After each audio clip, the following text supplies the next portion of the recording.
Hello students, how are you? I hope you are fit and fine.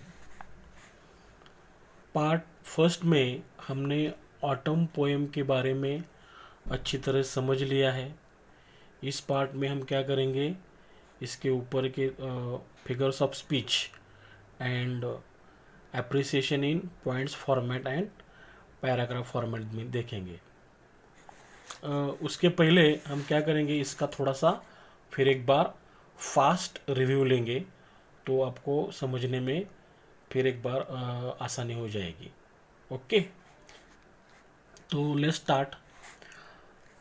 Kalidas ने क्या किया है, कालिदास ने ऑटम का जो डिस्क्रिप्शन किया है वो दो स्टांजा में किया है, दो स्टांजा में। और फर्स्ट स्टांजा में दिन का वर्णन है, दिन में ऑटम कैसे दिखता है। और सेकंड स्टांजा में ऑटम रात में कैसे दिखता है, इसका वर्णन किया है। और ऑटम को उसने एक आते वक्त उसे एक लड़की का रूपक बहाल किया है। मतलब उसको आते टाइम, अराइवल के वक्त वो एक लड़की होती है, और जब वो ऑटम ख़त्म होने तक आता है तो एक औरत में उसका ट्रांसफॉर्मेशन होता है। तो हमने देखा कि भारत में जो 6 सीजन्स है उसमें से ये ऑटम जो है वो मिड सितंबर से लेके नवंबर तक का ये पीरियड होता है। मतलब 1.5-2 महीने का ये पीरियड होता है। तो उसमें हमारे यहाँ पे किस तरह का माहौल होता है, नेचर का स्वरूप किस तरह से होता है, इसका वर्णन कालिदास ने बहुत अच्छी तरह से किया है। ओके, तो let's start. The autumn comes, autumn आता है, अ मेडन फेयर, ऑटम एक अनमेरिड गर्ल, अनमेरिड वुमन की तरह दिखता है, वुमन की तरह है मतलब। इन स्लेंडरनेस एंड ग्रेस, वो ऑटम कैसा है, स्लेंडरनेस मतलब ये थीन है, स्लिम है। ग्रेस है, उसके चालने बोलने में एक प्रकार की ब्यूटी है। With nodding rice stems in her hair, जब ऑटम का आगमन होता है तो मतलब उसके बाल जो है, ऑटम के बाल जो है वो nodding, moving, swaying gently rice stems की तरह होते हैं। इन हर हेयर, जो खेतों में राइस स्टेम्स हिलते डुलते हैं वैसे उसके बाल है, किसके, ऑटम के। And lilies in her face, अभी मानसून चले जाने के बाद हर तरफ फूल ही फूल उगे हैं, फूल ही फूल खिले हैं। तो समझो लिली के फूल चारों तरफ खिले हैं, तो उसका चेहरा जो है, ऑटम का चेहरा जो है वो लिली की तरह है। In flowers of grasses she is clad, उसने क्लैड, क्लैड मतलब क्लोथ्ड, वोर्न, वेयरिंग, ड्रेस्ड, किस तरह कपड़े पहने हुए हैं, तो चारों तरफ घास उगी है और घास में जो फ्लावर्स खिले हैं, तो वो घास वाले, फ्लावर वाले कपड़े ऑटम ने पहने हुए हैं। And as she moves along, और इस तरह जब वो आगे आगे चलती है, मतलब जिस तरह उसका आगमन आगे आगे दिन निकलते हैं उस तरह birds greet her with their Qing glad, पंछी क्या करते हैं, अपने मधुर आवाज में, मधुर ऐसी सुख भरे हैप्पी आवाज में उसका स्वागत करते हैं। मधुर गाने गाने से उसका स्वागत करते हैं। और जो गाना है पंछियों का वो कैसा है, लाइक ब्रेसलेट्स टिंकलिंग सॉन्ग, हमारे हाथ में जो ब्रेसलेट होता है उसका जो आवाज़ आता है, टिंकलिंग सॉन्ग, उस आवाज़ की तरह वो पंछियों का आवाज़ आवाज़ है। तो ये दिन का वर्णन है ऑटम का। रात होती है तो क्या होता है, अ डायडेम अडॉर्न्स द नाइट, अभी तो मानसून के सीज़न में हमें तो चांद तो दिखता नहीं आकाश में, है ना, क्योंकि बादल घिरे हुए रहते हैं और बादलों के पीछे वो चांद छुपा हुआ रहता है। लेकिन अभी तो बादल हट गए हैं, तो रात रात में जो क्राउन है, क्राउन मतलब अब ये diadem, crown adorns the night, रात में ऑफ मल्टीट्यूडिनस स्टार्स, मल्टीट्यूडिनस मतलब numerous, many, innumerable, countless large number के जो स्टार्स है उसको ऑटम ने क्या किया है, डायडेम कह के, क्राउन करके पहन लिया है। कब? रात में। Okay. Her silken robe is white moonlight. हम उसने रात में कौन सा ड्रेस पहना हुआ है? तो वो सिल्कन रोब है। सिल्कन रेशमी, ये तो सफ़ेद होता है, रेशमी सफ़ेद होता है। रोब मतलब गाउन। इज वाइट मूनलाइट, वो गाउन कैसा है? वाइट है। मूनलाइट, अभी मूनलाइट चारों तरफ फैला हुआ है, तो मूनलाइट के जैसा वो गाउन है, वो ऑटम ने रात में पहना है। Set free from cloudy bars, वो जो मूनलाइट है पहले तो वो क्लाउडी बार्स के पीछे था, क्लाउड की वजह से वो मूनलाइट नीचे नहीं आता था। अभी तो वो सेट फ्री हो गया है, बादल हट गए हैं, तो चारों तरफ सफ़ेद ही सफ़ेद मूनलाइट फैला हुआ है। तो वो ड्रेस जो है उसने पहना हुआ है। एंड ऑन हर फेस, और उसके चेहरे पे, अभी उसका चेहरा कैसा है? दिन में तो चेहरा उसका लिली के फूल के जैसा था, होता है। अब रात में कैसा है इसका चेहरा? द रेडियंट मून, उसमें रात का चेहरा उसका मून के जैसा है। Radiant, radiant moon, bright moon, shining moon की तरह उसका चेहरा है। बीविचिंग स्माइल्स आर शोन, और उसका जो चेहरा है उसमें चेहरे से हमें दिखता है, क्या दिखता है? एक बीविचिंग स्माइल्स, कैप्टिवेटिंग, आकर्षक, अट्रैक्टिव, एन्चेंटिंग, डिलाइटिंग, ऐसी स्माइल्स हमें दिखाई देती है। She seems a slender maid, वो हमें कैसे दिखती है? एक स्लेंडर ऐसी, स्लिम ऐसी, थिन ऐसी अनमेरिड गर्ल दिखती है। और हु सून, और वो जल्दी ही जो अनमेरिड गर्ल है वो जल्दी क्या होगी? Will be a woman grown, वो आगे चल के वो एक ब्यूटीफुल वुमन में उसका ट्रांसफॉर्मेशन हो जाएगा। तो इस तरह से कालिदास ने ऑटम के बारे में, दिन में और रात में वो कैसी दिखती है उसका वर्णन एक लड़की मान के किया है। तो आई होप फिर एक बार आपको अच्छी तरह से समझ में आई होंगी।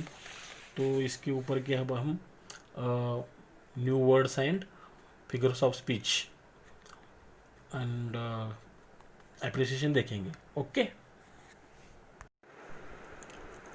तो इस पोएम में आए हुए कुछ न्यू वर्ड्स हम देखेंगे। मेडन, अनमैरिड यंग गर्ल और woman, fair, beautiful, slenderness, gracefully thin और slim, grace, beauty in behaviour, nodding, moving, swaying gently, lilies, large white flowers, clad मतलब worn, wearing, dressed, clothed, move along in company with others, greet, welcome, cooing, making a soft sound, murmuring, glad, happy, bracelet, ornamental band worn around wrist, tinkling, ringing sound, diadem, crown or tiara, adorn, decorate, make more beautiful and attractive, multitudinous, numerous, many, innumerable, countless, large number. Bars, patches, radiant, shining, bright, bewitching, captivating, enchanting, delighting. Seems, appear, slender, slim, grown, become an adult. इस poem में आए हुए कुछ figures of speech हम देखेंगे।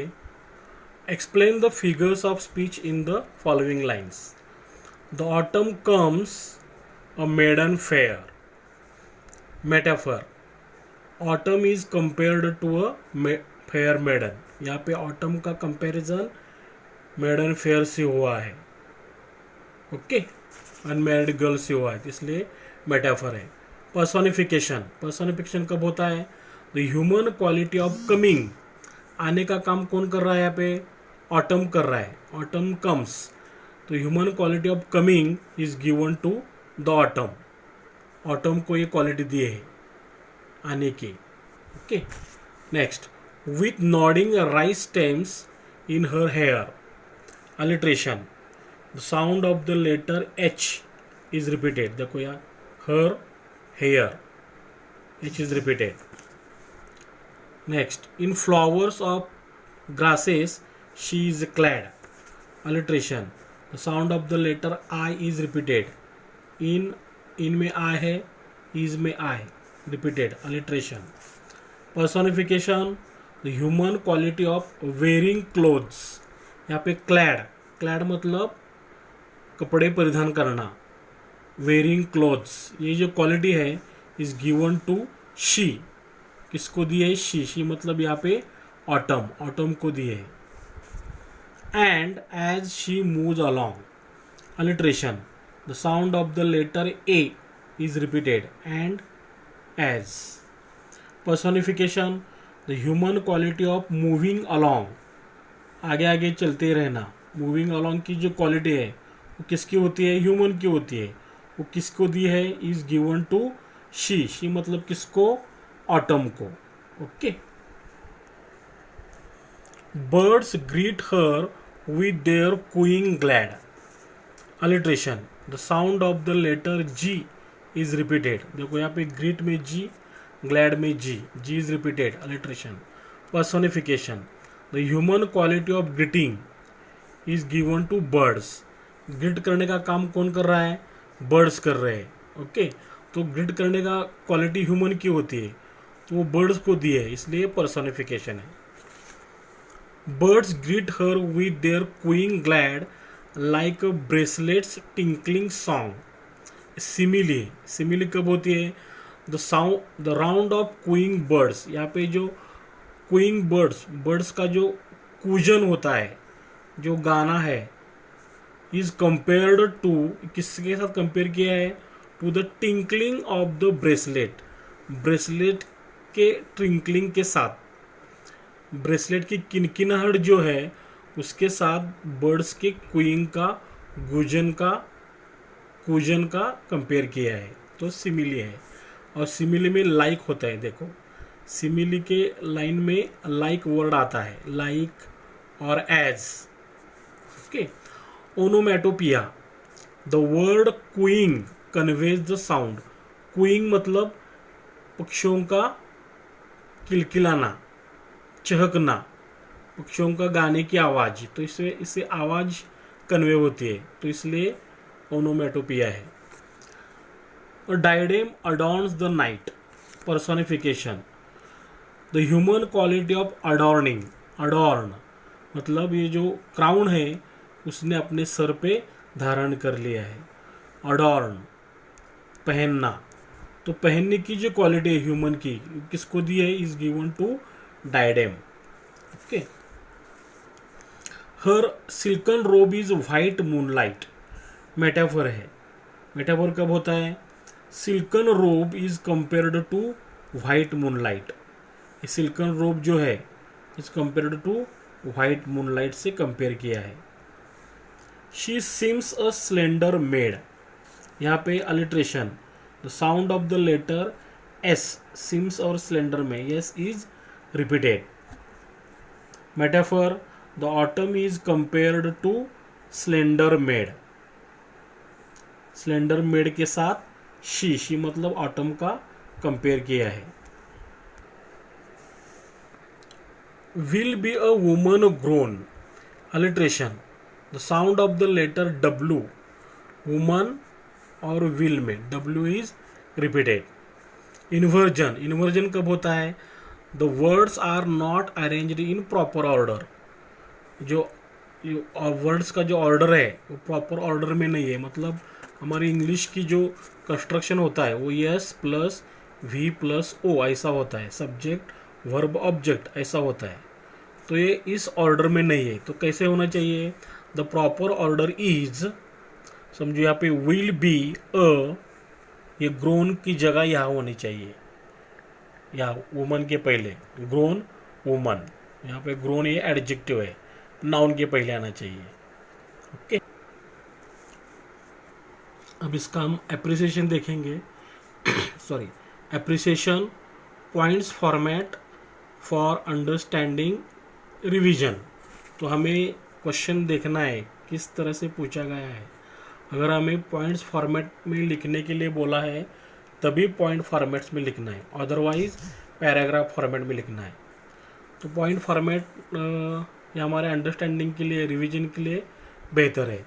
हमें title देना है autumn, name of the poem autumn है, नेम ऑफ द पोएट या ऑथर कालिदास है, राइम स्कीम कौन सी है, A B A B A B A B C D, E F G H. देखो यहाँ पे दो स्टांजा है हमारे पास। तो पहले स्टांजा में राइम स्कीम कैसे ढूंढते हैं।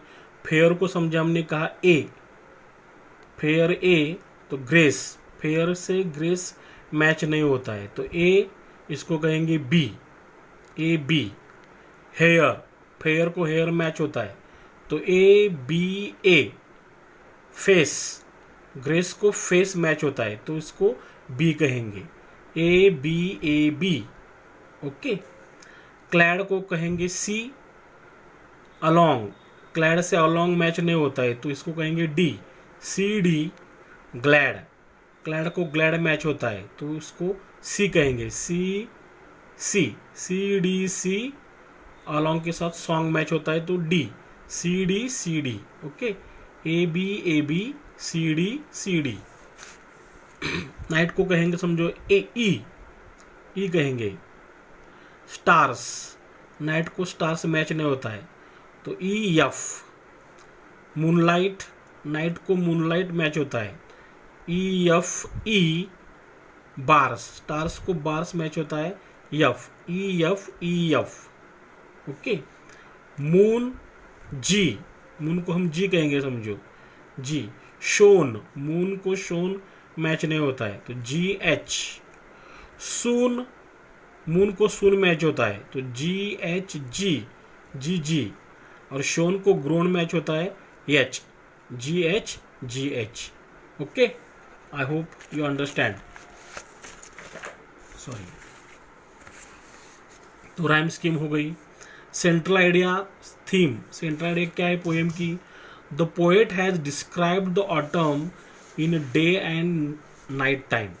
रात और दिन में ऑटम का माहौल कैसा होता है इसका वर्णन पोएम ने किया है। He has compared the autumn with a beautiful young girl. एक ब्यूटीफुल यंग गर्ल के साथ कंपैरिजन किया है ऑटम का। She arrives like a slender maiden and will soon grown up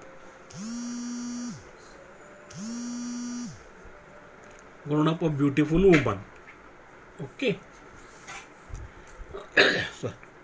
figure of speech कौन कौन से है हमने देखे अभी। Alliteration, metaphor, personification, simile, onomatopoeia, inversion. Favourite line कौन सी है। She seems a slender maid who soon will be a woman grown. Special feature, it is an imagery poem. Imagery poem है, हमारे आंखों के सामने इमेज पैदा करती है। Why I like dislike the poem. I like the poem because it creates a picture of autumn. Okay, there are many beautiful images of nature in this poem. तो ये हमारा पॉइंट फॉर्मेट के हिसाब से हमने एप्रिसिएशन लिखा है। समझो हमें पैराग्राफ फॉर्मेट में पूछते हैं तो कैसे लिखेंगे। तो एप्रिसिएशन पैराग्राफ फॉर्मेट, सबसे ऊपर हमें टाइटल देना है ऑटम, और जितने सारे पॉइंट्स हमने कवर किए थे तो वो सारे पॉइंट्स हम पैराग्राफ फॉर्मेट में लिखेंगे, खाली उसका हम टाइटल नहीं देंगे। The poem autumn is written by the poet Kalidas. इसमें हमने 2 पॉइंट कवर किए, एक नेम ऑफ द पोएम भी आया, नेम ऑफ द पोएट भी आया। The rhyme scheme of the poem is A B C D, E F G H. The central idea theme of the poem is that the poet has described the autumn in a day and night time. दिन और रात में autumn कैसा होता है इसका वर्णन आया है। He has compared autumn with a slender girl. When she arrive, जब उसका आगमन होता है, she is a beautiful young girl, आते वक्त वो तो हमें ब्यूटीफुल यंग गर्ल लगती है, and will soon grown up, और बाद में वो ग्रोन अप हो जाएगी ब्यूटीफुल वुमन, मतलब 1-1.5 महीने के बाद वो मैच्योर हो जाएगी, वो सीजन मैच्योर हो जाएगा. There are many figures of speech like alliteration, metaphor, personification, simile, onomatopoeia and inversion. The autumn comes a maiden fair. In the above line, इस लाइन में द फिगर ऑफ स्पीच कौन सी है? Metaphor है. Okay, metaphor is used. The autumn is compare to a fair maiden. Autumn का comparison maiden fair से किया है. My favourite line is, she seems a slender maid who soon will be a woman grown. The special feature of the poem is that it is an imagery poem. It creates a clear picture of the autumn season in front of our eyes. जब हम ये poem पढ़ते हैं तब हमारे सामने वो सारा दृश्य क्लियर होता है ना. I like the poem because there are many beautiful images of nature in this poem. तो आई होप आपको ये पोएम अच्छी तरह समझ में आई होंगी. अगर आपको अच्छी तरह समझ में आई है तो लाइक करो, share to your friends, relatives. अगर आपको कोई डाउट्स हो, कोई क्वेश्चंस हो, कोई सजेशंस हो तो मुझे कमेंट बॉक्स में बताओ. And don't forget to subscribe my channel. Channel subscribe करने के बाद जो बेल आइकॉन दिखाई देता है, तो बेल आइकॉन को आप प्रेस करेंगे तो यहाँ पे ऑल वर्ड दिखाई देगा, उस पर आप प्रेस करो, और जब भी कभी मैं नेक्स्ट वीडियो अपलोड करूँगा तो उसकी नोटिफिकेशन सबसे पहले आपको मिल जाएगी. Have a nice day. Best of luck for your exam. May your dream come true. God bless you. Thanks for watching till the end. See you. Thanks.